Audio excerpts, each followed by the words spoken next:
Hi, and welcome back to another seasons of X's and O's with Dan Orlovsky, brought to you by Xfinity. And Dan Orlovsky, what a way to start the season, the 100th year celebration, the National Football League, and the Detroit Lions going against one of the stars of the National Football League as a rookie, Kyler Murray of the Arizona Cardinals, playing the Lions Sunday at home. You were a big Kyler Murray fan, I think, coming out. Before we get to the X's and O's, tell us, what do you think about this kid as a quarterback right now coming out of the gate? Well, the biggest thing is you need to respect his ability to throw the football. You talk about a twitchy release, meaning the ball comes out really quickly. Arm strength, makes all kinds of different throws, tempo and trajectory. Very smart. And then the added variable that he could be one of the fastest players in the field every Sunday in the NFL. So it's a big challenge for this Lions defense. Okay, Dan, now we're going to go in the first quarter of game number 3 in the preseason against the Minnesota Vikings, a road game for the Cardinals. Break it down. What do you see? It's 2nd and 10 at the 32. Well, the big thing is understanding we don't really know what this offense is going to look like schematically, so you try to find traits of guys and pay attention to that. This is just going to be a go route to the bottom of the screen on the Vikings starting quarterback and Xavier Rhodes. The big thing is this kid is not going to be fearful to throw the football downfield. He's been trained to be aggressive with the ball. And I understand that Bird beats Rhodes pretty good here. It doesn't matter. This ball is perfectly thrown. This goes back to the types of throws that he's able to make.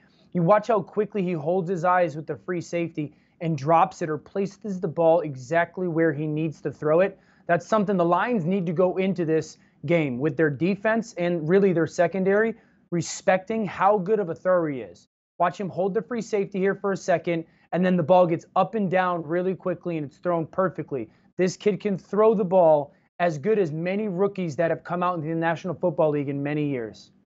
Okay, Dan, let's move along a little further into the first quarter there. We've got a really neat two-play sequence here, a scramble and a throw. Break them both down. Give us the X's and O's. Tell us what you see. Yeah, so play number 1, this is the thing that he does so well. Yes, there's the home run threat of him running the football, but he's got the opportunity to change what could be a sack and what should be a 4, 5, 6-yard loss into a gain. The thing that the Lions can't do is get past him.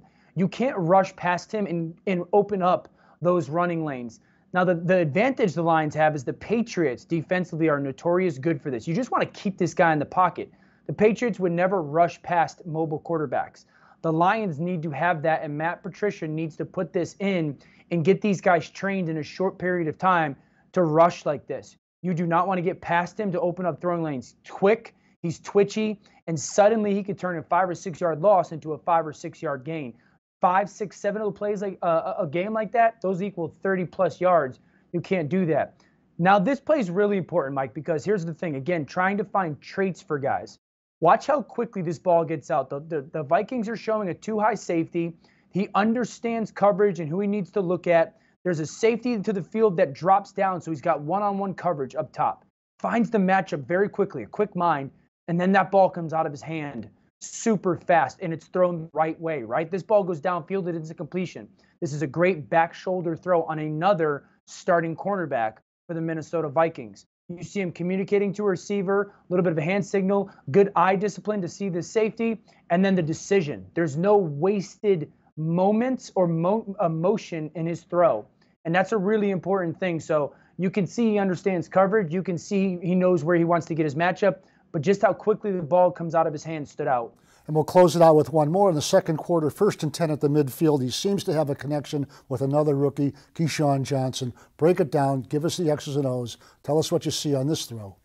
Yeah, so the Vikings are going to kind of show like a too-high safety here again. And, you know, we talk about quarterbacks. The Lions have one in Matthew Stafford that makes throws like this where the safety rolls over the top and there's a brief hole shot, that 18-yard sideline shot right there that not a lot of quarterbacks have the arm strength to make. This kid does. And Keyshawn Johnson has become a favorite of his. But just his ability to see that rotation, and then the big thing, Mike, that I loved about this, look at his feet. They're not perfect. He's got such good arm strength and torque that he could drive that football over the corner, get it down in front of the safety towards the sideline. So again, the theme here is this. This kid can throw, and he can throw it really well. Eyes, discipline, turn, and rip. So the Lions you can't go into this game thinking, oh, this kid's just a runaround athlete. We can confuse him with our scheme and whatnot. He's got really good eye discipline. He can see coverage. He's fearless throwing the football, and then he's got the arm strength, the velocity, the trajectory, and the accuracy to be really good. Before we close it out, Dan, just tell us if there's one thing you have to do with Kyler Murray, and there's more than one, but primarily if there's one thing, what do you do to stop this kid? Well, I would say that it's almost like, how would you stop an offense? Try and make them one-dimensional. So a big thing, again, is making sure that he does not get outside of that pocket. Make him play and come to the NFL from the pocket for 30, 35 passes. That's a big thing.